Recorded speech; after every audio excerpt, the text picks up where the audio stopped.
Hello, tribal lovers. Today I'm going to talk about Pakistan. Today we're leaving the African continent and we're focusing in an Asian country of the subcontinent. I will focus this small talk on three areas. On a bit of history to contextualize the country. I think it's important to understand today's Pakistan. Then we'll go through the main four ethnic, cultural areas, and at the end I will focus in 9 ethnic groups. I've classified 10, but my investigations have shown me that one tribe could be part of another one. So around 9 different tribal groups that still coexist in Pakistan and that are worth visiting. So I like to also always to present Pakistan as Asian Nigeria, because I like to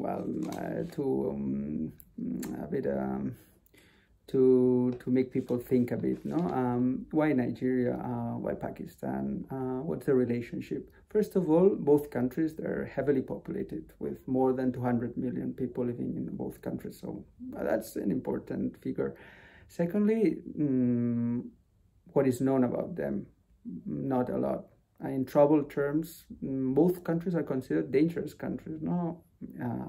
Nigeria is related to Boko Haram, and Pakistan to terrorism, to Taliban activity, kidnapping. Well, they're in general terms, they have no good international press.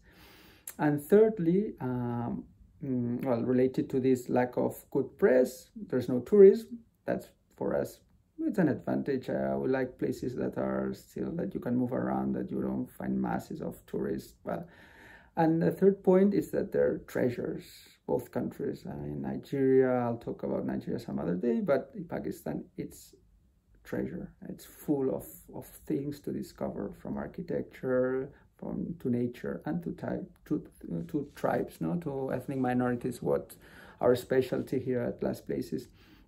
So that's first. Then in historical terms, Pakistan it's a strange thing. It's a very new country. It was formed in 1947. It was called by then Western Pakistan, and then Eastern Pakistan was today's Bangladesh. They formed one country. It's where all the most Indian Muslims fled after independence and with the partition. So today's Pakistan is a strange place. People, you feel like there's not a clear identity. I mean, India can be varied. Like the north has nothing to do with the south, the center, the east, but there's always a connecting string. There's something that you're in India, or you're in Ethiopia, or you're in Brazil. Pakistan, the east, it's a different country. Punjab on the west, it's different. On the east, it's a different country. Chitral and Baltistan up north in the mountains. It's similar to Nepal. It's a different kind. The south is dry, and Karachi, the former capital, it's a country in its own. So there's not a defined identity, and that makes it a very interesting place to go. And that's due to its history. Most Hindus, it was like around 60% of the population left, and the houses were occupied by people coming from India, from lower classes. And they haven't yet recovered from this trauma.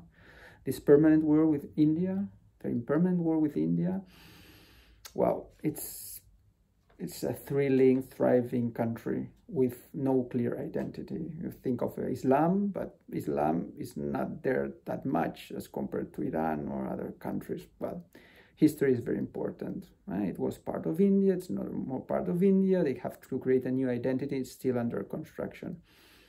Then the 4 areas: the north, mountains, nature, snow leopard, small kingdoms, but nature basically, hiking. The center, Punjab, it's the most the area that looks more like India. The architecture, Mughal architecture, palaces. Historians would love it, architects, and our touch. Last Places touch the gypsy communities. Gypsies from all around the world come from the Hindus Valley in Pakistan. They moved. So you find the biggest gypsy communities that in Pakistan, they're called the Kanabadosh, the walking people. These are fascinating people to meet and to live among for some days. For photographers, it's a paradise. They're in a Muslim country, but they wear they put their own ear. The men wear earrings, necklaces. They don't pray. While they do the jobs no one wants to do. They're happy. They suffer. They're magnificent people. Then we have the east. No, let's continue with the south. Karachi, that's the Hindus Valley. Also for archaeologists, historians, a great place.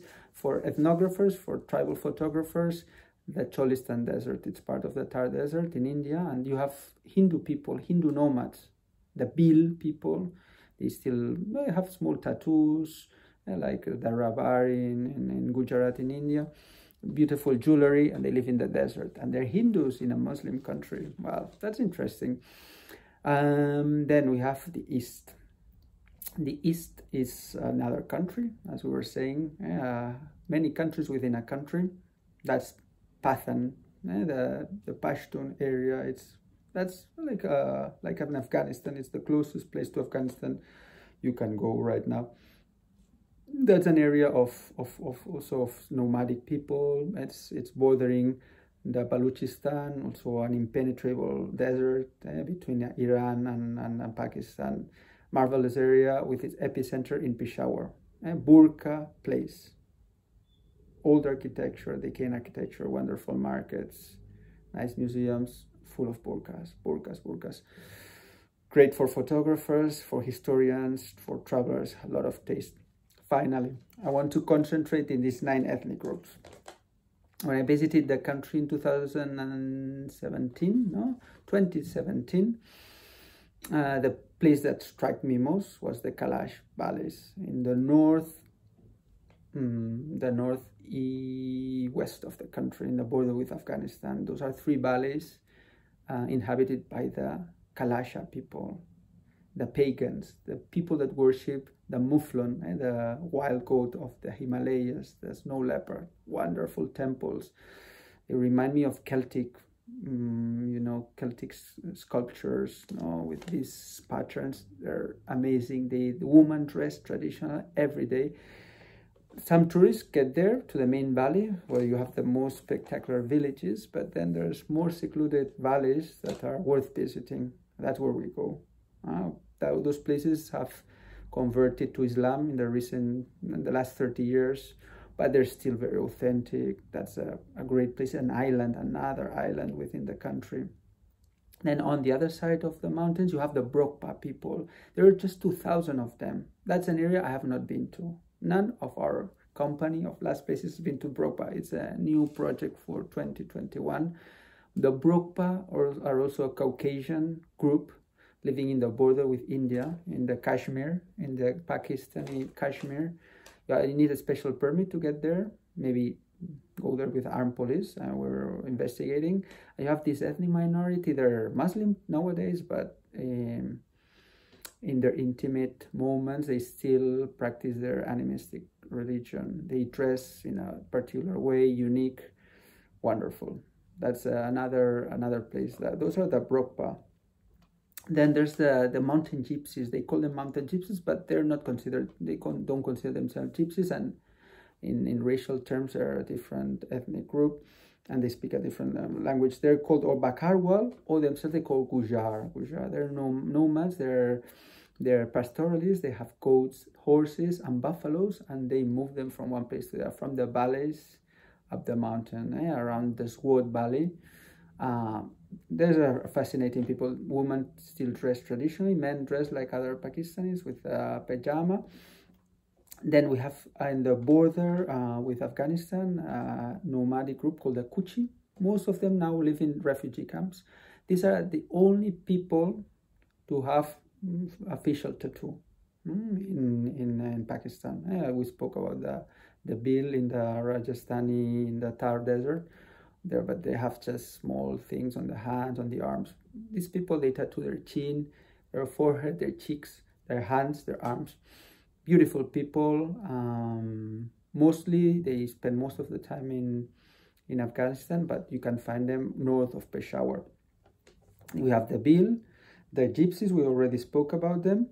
Then the Banjara, they're also an ethnic minority living in the desert of Thar. That's Indian-Pakistani border. You have to go deep into this desert, into Cholistan, to find them. They live from cattle, from camel herding, and they're interesting because of their architecture, their dress, and they're Hindu. They practice a Hindu religion mixed with animistic beliefs. They're still wild desert people. Finally, we've got the Balochi people, the Baluch. The Baluch, they live, there's many million Baluch. In Balochistan, there's an area that was never conquered by any other nation, nor the British, nor the Persians. Balochi, they speak their own language. The language is spoken in Iran, in Pakistan, where most of the Balochi live, and in parts of the Arabian Peninsula. The Balochi, around 13% of the Balochi population still nomadic, living from goat herding in oases, going from oasis to oasis in the Balochi desert. That's a secluded area. Right now, we cannot get a permit to get there, but of course, sooner or later it will be open, and it's an area to discover and to appreciate the local culture and the wonderful and amazing scenery. So we're done for today, and until next time, ciao.